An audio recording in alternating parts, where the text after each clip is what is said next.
Selamat pagi jemaat Tuhan dimanapun berada pada pagi hari ini. Salam hangat dan salam damai sejahtera bagi kita sekalian. Kembali firman menyapa di pagi hari ini dan sebagai dasar perenungan terambil dari Markus pasal 5 ayat 34 sampai 36 demikian firman tertulis. Maka katanya kepada perempuan itu, "Hai anakku, imanmu telah menyelamatkan engkau. Pergilah dengan selamat dan sembuhlah dari penyakitmu." Ketika Yesus masih berbicara, datanglah orang dari keluarga kepala rumah ibadat itu dan berkata, "Anakmu sudah mati. Apa perlunya lagi engkau menyusah-nyusahkan guru?" Tetapi Yesus tidak menghiraukan perkataan mereka dan berkata kepada kepala rumah ibadat itu, "Jangan takut, percaya saja." Saudara, di masa COVID ini hampir banyak keluhan-keluhan yang kita dengarkan. Keluhan itu ditujukan kepada rumah sakit atas pelayanan yang tidak tanggap atau juga kepada pemerintah yang tidak bertindak sesuai dengan yang berkenan di hati. Memang demikian kita manusia pada umumnya. Kita menanggapi situasi-situasi sulit yang kritis dan darurat dengan mengharapkan orang lain memberikan pelayanan yang sesegera mungkin. Seolah saat itu kepentingan kita adalah hal yang paling utama, genting, dan harus paling didahulukan. Kita mulai menempatkan diri sebagai orang yang paling menderita dan yang paling malang. Oleh karena itu, perasaan kita pun menjadi sensitif, baperan kata anak muda sekarang ini, mudah tersinggung, menyalahkan orang atau pihak lain dan menyalahkan keadaan bahkan menyalahkan Tuhan. Tanpa sadar kondisi seperti ini alih-alih bukan bertambah baik, justru semakin terjerembab pada masalah baru, yaitu kita kehilangan semangat dan kita kehilangan harapan, terlebih kita kehilangan iman. Saudara, firman Tuhan yang kita baca hari ini mengajarkan kita untuk keluar dari sikap yang negatif ketika kita berada dalam kondisi yang sulit. Markus pasal 5 secara keseluruhannya berisi jalinan dua kisah orang-orang yang berada dalam situasi sulit bahkan berada dalam keadaan kritis. Keduanya terlibat dalam tempat dan waktu yang hampir bersamaan. Yairus, seorang ayah yang dihormati sebagai kepala rumah ibadat, datang kepada Yesus di pantai Danau Galilea beberapa hari setelah Yesus kembali dari Galilea, orang Gadara di seberang Danau Galilea. Pada saat yang sama, seorang perempuan yang tersingkir dalam ketidakberdayaannya karena sakit pendarahan mencari kesembuhan kepada Yesus juga. Nah, Yairus meminta secara terbuka pertolongan dari Tuhan. Sementara perempuan yang dikisahkan dalam bagian teks ini meminta secara tersembunyi karena dia tahu dia sedang berhadapan dengan hukum kenajisan. Setiap perempuan yang mengalami pendarahan tidak boleh bertemu dengan orang lain karena dia dalam status najis. Itulah sebabnya dia datang kepada Tuhan meminta pertolongan dengan sembunyi-sembunyi. Saudara, yang menarik kalau kita perhatikan, kedua kejadian itu saling terjalin, tetapi tampaknya juga keduanya saling menghambat. Walaupun hal itu bukan disengaja. Yairus seorang ayah yang begitu mencintai putrinya sekarang tidak berdaya, kritis.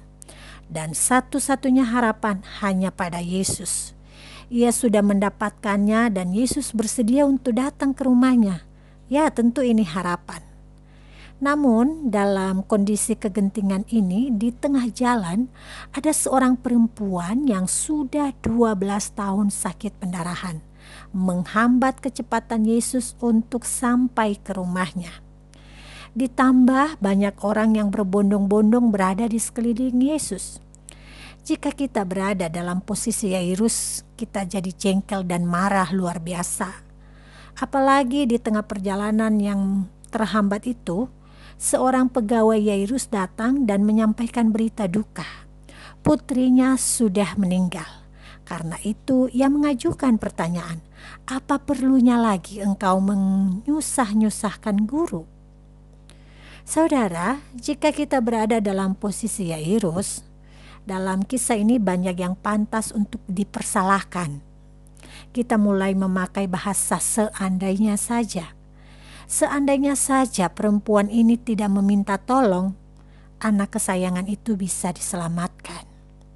Seandainya saja orang banyak tidak berbondong-bondong menghampiri Yesus, pastilah Yesus lebih cepat tiba ke rumah Yairus. Seandainya saja Yesus fokus pada permintaan Yairus dari semulanya, tentulah kematian itu tidak terjadi. Tetapi saudaraku, apa yang terjadi dengan Yairus dan menjadi pembelajaran iman bagi kita. Yairus di tengah-tengah situasi darurat yang serba sulit itu, ia tetap berpengharapan dan beriman kepada Yesus saja.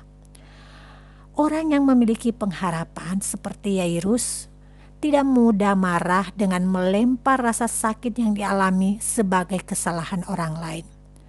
Sebagai orang yang beriman pada Yesus, hati nuraninya memahami bahwa setiap peristiwa yang terjadi dalam perjalanan menuju ke rumah itu adalah hanya potongan narasi hidup yang ada dalam kendali Tuhan. Sebagai orang beriman yang berpengharapan pada Tuhan yang sama, mampu memahami bahwa orang lain pun membutuhkan pertolongan yang sama genting tanpa harus mempersalahkan. Saudara, situasi suram bisa saja menghinggapi kita tanpa terkecuali, terlebih di masa COVID ini. Namun satu hal yang kita pahami, hanya orang-orang beriman yang terus berpengharapan pada Tuhan bahwa di dalam kemelut dan pusaran apapun yang terjadi dalam hidupnya, ia mampu berjuang dan mewujudkan kehidupan yang lebih baik tanpa menghabiskan waktunya dalam keluhan dan amarah kepada pihak manapun. Jadi sebagai orang beriman yang berpengharapan pada Tuhan di situasi yang serba sulit saat ini, mari kita jangan menyerah, marah dan terus mengeluh. Kita tahu situasi memang yang kita tempuh sungguh tidak mudah. Tetapi iman dan pengharapan kepada Tuhanlah yang memampukan kita untuk terus melangkah. Karena itu, jangan menyerah meskipun jalan tak mudah. Tuhan memberkati. Mari kita berdoa. Bapa yang baik, kami mengucap syukur untuk pagi hari yang indah ini. Terlebih khusus kami mengucap syukur dikuatkan oleh firman Tuhan, bahwa situasi apapun yang kami hadapi di masa COVID ini, kami tidak perlu menyerah. Kami harus terus berjuang melakukan yang terbaik dan upaya apapun yang bisa menolong kami untuk keluar dari segala permasalahan akibat COVID ini.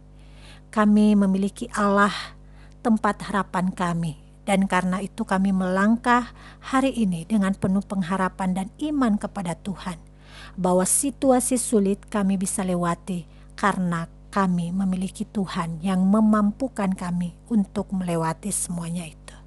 Terima kasih Tuhan. Seluruh kehidupan kami serahkan ke dalam tangan-Mu hari ini.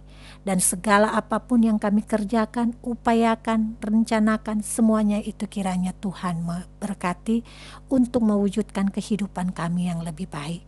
Di dalam nama Yesus Kristus kami mengucap syukur dan memohon. Amin.